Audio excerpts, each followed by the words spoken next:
अभिनय है, दूसरी तरफ हमारे जो कांग्रेस के प्रत्याशी हैं, जो अभिनय के मुकाबले में एक सीधे साधे विनय के रूप में आपके बीच में प्रत्याशी बने हैं, उनके बीच में चुनाव होने जा रहा है। और ये ऐसे व्यक्तित्व के और ऐसे व्यक्ति रहे हैं जिन्होंने अपना पूरा जीवन आपको अपनेपन के भाव से जीत करके आपके साथ हमेशा हमेशा रहे हैं। और मुझे जानकारी हुई है कि अमेठी में सिलेंडर वाले लोग, अमेठी में सिलेंडर वाले लोग अब सरेंडर कर रहे हैं। और मुझे वो समय भी याद है जब अमेठी में मीठी चीनी के लिए कड़वा झूठ बोला गया था। याद है कि नहीं याद है? मीठी चीनी के लिए कड़वा झूठ बोला गया था। और ये कड़वा झूठ बोलने वालों ने क्या आपको 13 रुपए किलो चीनी दी है क्या? और इस बार अमेठी वाले कह रहे हैं कि जिन्होंने 13 रुपए किलो में चीनी नहीं दी है, उसको अमेठी वाले वोट नहीं देने जा रहे हैं। वो हमेशा हमेशा के लिए स्मृति हो जाएंगी। ये अमेठी की आवाज दिल्ली लखनऊ तक पहुंच रही है। और मुझे तो ये लगता है कि जब से कांग्रेस और समाजवादी पार्टी साथ आए हैं, गठबंधन बन गया है, उन्होंने अपनी बंबई वाली टिकट कटवा ली है और वो घबराए हुए हैं। ये एक पे एक नहीं है, ये एक और एक 11 होकर के मुकाबला कर रहे हैं हम लोग।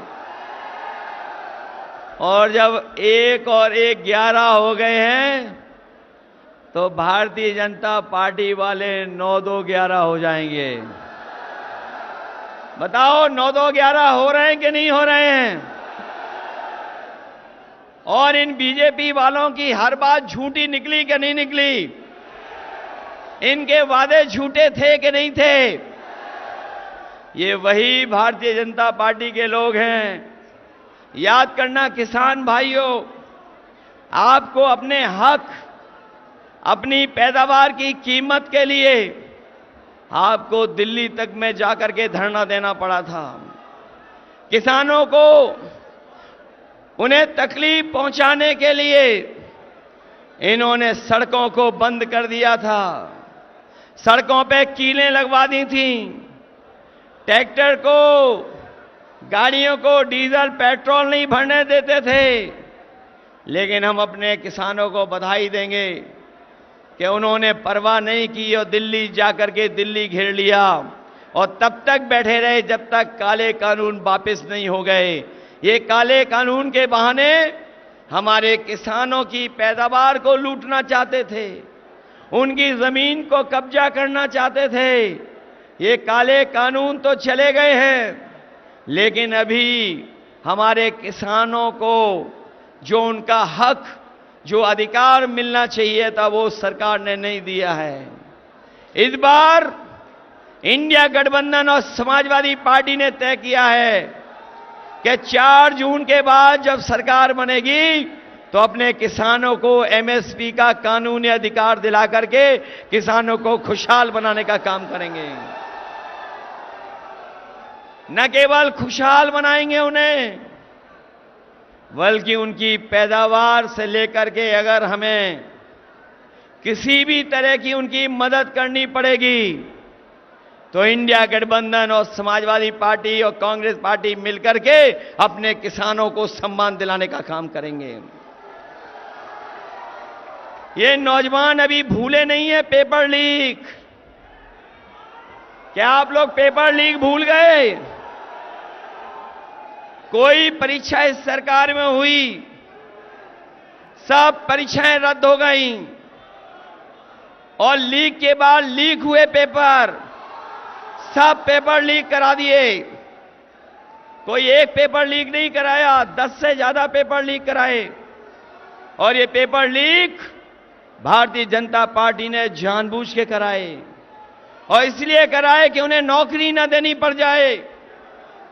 मैं नौजवानों से कह करके जा रहा हूं, ये केवल आपके नौकरियों से खिलवाड़ नहीं किए इन्होंने आपके भविष्य और 1/3 जीवन से खिलवाड़ की है।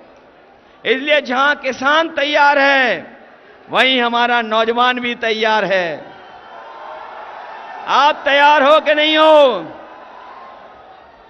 तैयारी से इनका मुकाबला करिए, क्योंकि आने वाले समय में आपको सम्मान का रोजगार तो मिलेगा ही मिलेगा और जो अधूरी नौकरियां पड़ी हुई हैं, खाली पड़ी हुई हैं नौकरियां सरकार की, सब नौकरियां भर करके इन नौजवानों को सम्मान का रोजगार और नौकरी देने का काम कांग्रेस और समाजवादी पार्टी करेगी।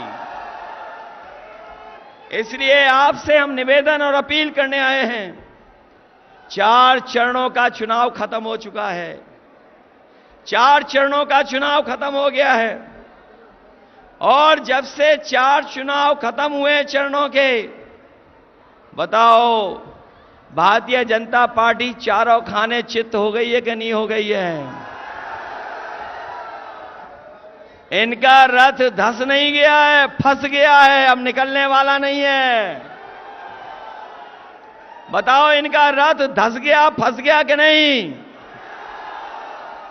और जो लोग 400 पार कह रहे थे, बताओ नारा भूल गए कि नहीं भूल गए? और सही मायने में जनता जानती है 400 पार का मतलब हुआ, ये 400 पार जो नारा दे रहे थे, ये भूल गए नारा के नहीं? और ये 400 पार इसलिए दे रहे थे क्योंकि 543 लोकसभा में ये 400 नहीं जीत रहे हैं, 400 पार, इसका मतलब 143 सीटें केवल जीत रहे हैं।